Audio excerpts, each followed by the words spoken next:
Hello students, स्वागत है आप सभी का एक बार फिर से हमारे इस ऑफिशियल यूट्यूब चैनल में जिसका नाम है एसोल सॉल्यूशन। मैं चंदन कुमार हाजिर हूँ आप सभी के सामने अपनी एक और नई वीडियो के साथ। सो गाइस, आज के इस नई वीडियो में हम बात करेंगे उन सभी स्टूडेंट्स के लिए जो स्कूल ऑफ ओपन लर्निंग NC-वैप या फिर दिल्ली यूनिवर्सिटी के स्टूडेंट्स हैं और वो अपने एग्ज़ाम्स की तैयारी कर रहे हैं। 6 सेमेस्टर के स्टूडेंट्स हैं, BA प्रोग्राम का कोर्स है और उन सभी के पास में हिस्ट्री में issue in 20th century world history का सब्जेक्ट है। तो आज की नई वीडियो उन सभी के लिए इंपॉर्टेंट है।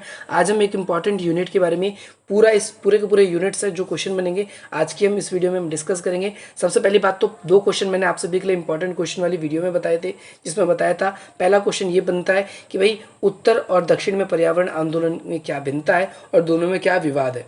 तो चलिए ज़्यादा देर न करते हुए स्टार्ट करते हैं। सबसे पहले पर्यावरण शब्द जो है ये विभिन्न तत्वों की संघों को मिलाकर बनाया गया है। इसको कई तरीके से एक्सप्लेन करते हैं। पर्यावरण कई लोग कहते हैं 2 शब्दों से मिलकर बना है, परि जमा आवरण। परि का मतलब होता है चारों तरफ और आवरण का मतलब होता है वातावरण। हमारे चारों तरफ का जो वातावरण है वो पर्यावरण कहलाता है। और इसमें पर्यावरण शब्द जो है हमारे चारों ओर जो जिन चीज़ों से हमारा चारों ओर की हमारी जिस तरफ हमारी नज़र जा रही है, जो चीज़ें जिनसे मिलकर बनी है, जिन चीज़ों से मिलकर बनी है, वही हमारा पर्यावरण कहलाता है। स्टूडेंट्स, इस शब्द की अगर हम बात करें सर्वप्रथम उपयोग की, तो इस शब्द का सर्वप्रथम उपयोग कब किया गया? जर्मनी में किया गया था। कब किया गया था?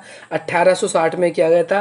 कब किसने किया? तो अंस्ट हैकल के द्वारा इसका शब्द सबसे पहले उपयोग किया गया था। और पर्यावरण आंदोलन प्राकृतिक पर्यावरण को बचाने के लिए किया जाता है।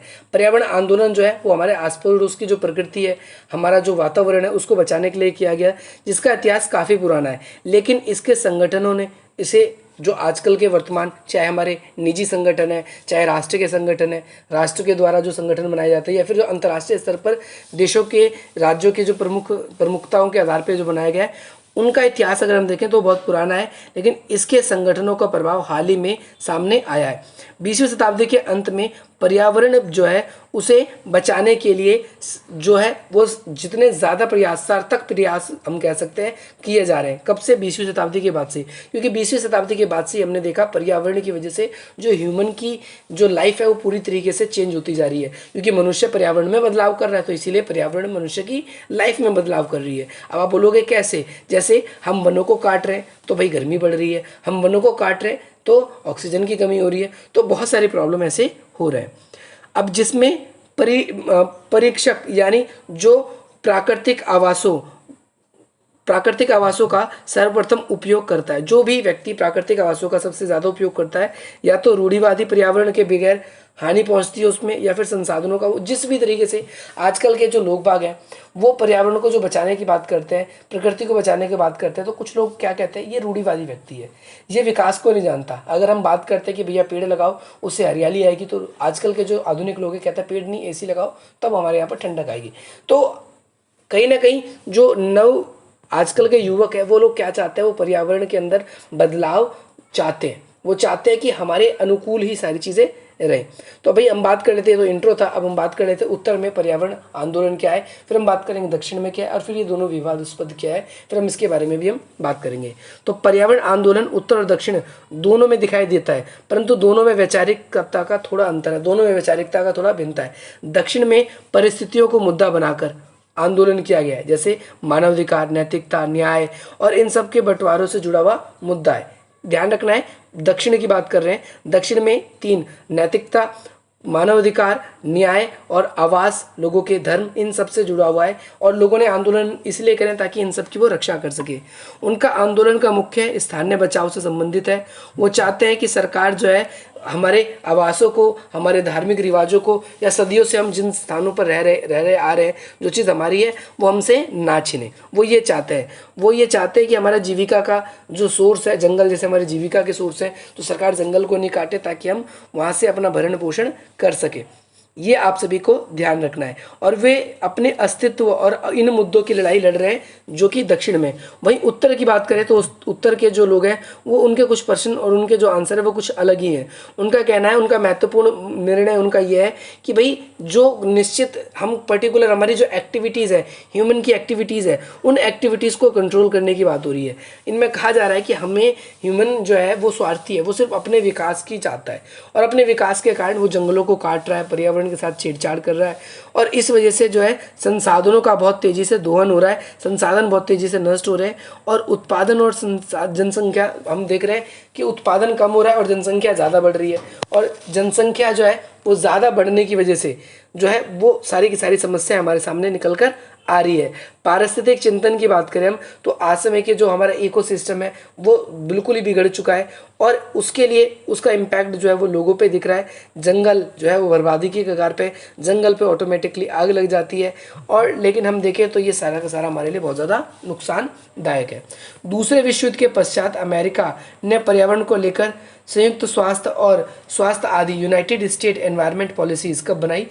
सेकेंड वर्ल्ड वॉर के बाद में कि हमें क्या करना होगा, हमें अपने पर्यावरण की रक्षा करनी होगी ताकि हम विकास को लगातार बनाए रखें, क्योंकि पर्यावरण के अंदर ही हमारे संसाधन हैं, उन संसाधनों का ही हम इस्तेमाल करके अपना विकास करते हैं। तो नए पर्यावरण सुविधाओं का पुनर्निर्माण किया जा सके और उसको बहुत ज़्यादा बेहतर बनाया जा सके। इसके अलावा आप देखेंगे आगे चल के 1962 में साइलेंट स्प्रिंग, अब यहाँ पर क्योटो प्रोटोकॉल वगैरह जो बच्चे बोल रहे थे हमें नहीं पता, तो यहाँ देखिए कैसे क्वेश्चन बनेंगे। यहाँ पर द साइलेंट स्प्रिंग 1962 में एक बुक लिखी थी जिसके रचयिता थे रॉसेल कॉर्सन। इन्होंने एक बुक लिखी, उस बुक में कीटनाशक का उपयोग किस तरीके से बहुत ज़्यादा होता है और उसकी वजह से जो है हर जगह पर जो है प्रॉब्लम क्रिएट हो रही है, इसकी बात उन्होंने रखी। इसके बाद में आगे चल के क्या किया बताया गया, 1947 से 1960 के बीच में जो औसतन तापमान है वो बढ़ने स्टार्ट हो चुका है। औसतन तापमान जो है वो धीरे धीरे क्या होने लगा, बढ़ने लगा है।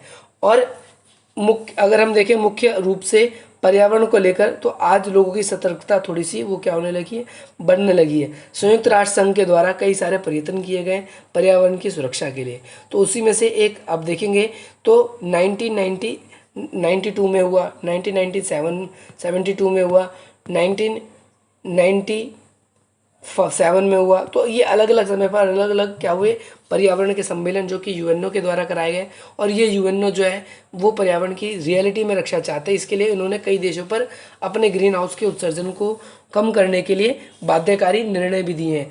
ठीक है, आपको ये भी याद रखना है। इसके बाद में आप देखेंगे तो भाई यूरोप में भी औद्योगिक का उत्पादन बुरे परिणामों के लिए सचेत हो चुका है। न्यूजीलैंड में एक वैल्यू पार्टी को जन्म दिया है जो कि 1960 में हुई थी। कब हुई थी? 1960 में हुई थी। ये वैल्यू पार्टी क्या करती है, ग्रीन पार्टी के रूप में इसको माना जाता है, यानी वहाँ पर जो है ये हरियाली के क्षेत्र में कार्य करती है। अब हम बात करते हैं दक्षिण के आंदोलन। कौन से आंदोलन? दक्षिण के आंदोलन। वो आंदोलन जो कि हुए तो हमारे देश में ही है, हमारे जैसे देशों में। उन्होंने ज़्यादातर आंदोलन कैसे किए? उन्होंने ज़्यादातर आंदोलन अपने संगठन बेस्ड किए, जिसमें यूएनएफसीसी है ना, स्टॉकहोम, रियो, क्योटो प्रोटोकॉल, इन सब के बारे में आप सभी को जानकारी है तो आप इसके बारे में ज़रूर लिखें।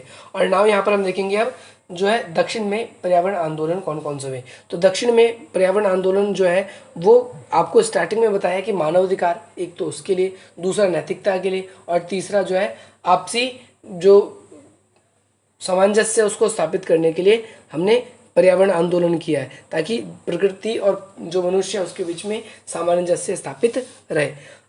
ये आंदोलन इसलिए हुए क्योंकि वहाँ पर भी पर्यावरण को लेकर चिंताएं सताई जा रही थी। कहाँ पर? यूरोप वगैरह देशों में, क्योंकि सबसे ज़्यादा पर्यावरण का दोहन तो उन्हीं ने ही किया है। इसके बाद में ब्राज़ील, केन्या, भूटान, थाईलैंड जैसे देशों में भी पर्यावरणवाद को लेकर बहुत ज़्यादा चिंताएँ चल रही है। यानी IQ लेवल इतना ज़्यादा क्यों कम हो चुका है? क्योंकि वो पोल्यूशन बहुत ज़्यादा बढ़ चुका है और पोल्यूशन बढ़ने की वजह से ये सारी की सारी प्रॉब्लम हो जाती है।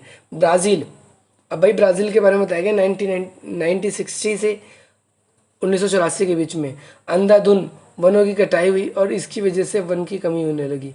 पूरे क्षेत्र में वनों की कमी होने लगी और पूरे क्षेत्र में वन की कमी की वजह से जो अमेजन एक बहुत बड़ा भाग था वो रेगिस्तान का था, उसको फिर धीरे धीरे क्या किया गया, वनों के अंदर बदलने की, कन्वर्ट करने की कोशिश की गई। आई होप आपको ये क्लियर हो गया होगा। इसके बाद में 1976 में हम देखते हैं कि यहाँ पर एक बड़ा आंदोलन हुआ जिसका नाम चिपको आंदोलन था, भारत के अंदर बताया गया। और उसका अगर हम देखें मुख्य रूप से प्रतिनिधित्व महिलाओं ने किया था और वो पेड़ों से चिपक कर क्या की थी, उन्होंने अपना विरोध प्रदर्शन दर्शाया था कि उन्होंने कहा था कि अगर आपको पेड़ काटना है तो पहले हमें काटना होगा। उन्होंने पेड़ों को आलिंगित किया था, पेड़ों को गले लगाया था। ये आंदोलन जो है 10 मई 1976 को क्या हुआ, शुरू हुआ। और यह आंदोलन रेचर और एल्गरो इन दोनों के द्वारा ही प्रतिपादित किया गया था, जिन्होंने 10,000 रबड़ टैपरा इसकी खान उन्होंने स्थापित कर दी गई थी इनके द्वारा। ये वाला भी कॉन्सेप्ट आपको समझ में आ गया।